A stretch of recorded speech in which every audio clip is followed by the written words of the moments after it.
David Teems, the author of Majesty, also the author of Speak to Me, is with us here. And we were talking last time about the personality, the lyrical personality of Scripture, David. What makes Speak to Me different than other recordings of Scripture? Because there's a lot of other recordings out there. Right. Well, there was an attempt to do this like in the mid-90s. Matter of fact, the first project I did, let me do a little backstory here. In 1995, I think it was, a girl came to us who was suicidal.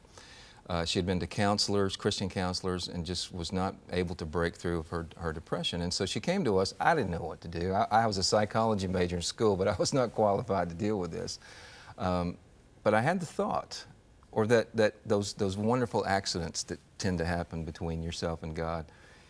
And I put together scriptures from Psalm, from Job, scriptures where people are crying out to God, my God, why have you forsaken me, and things like that.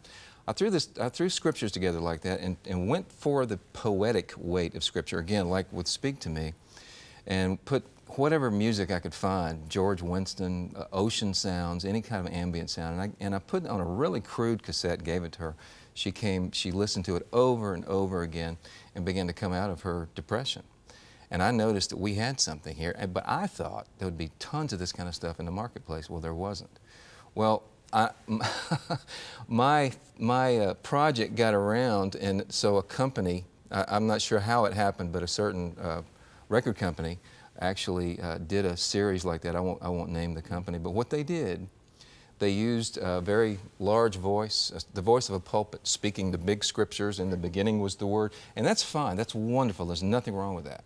And the music they chose was symphonic, it was large, it was bigger than the listener itself. So the combination between that pulpit voice and that music was just large, and it put the listener down here and put the performance up there.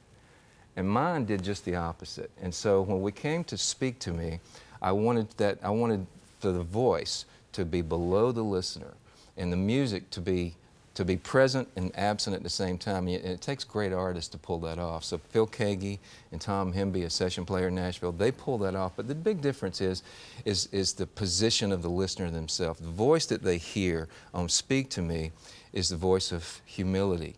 It's the voice of brokenness and the voice of love.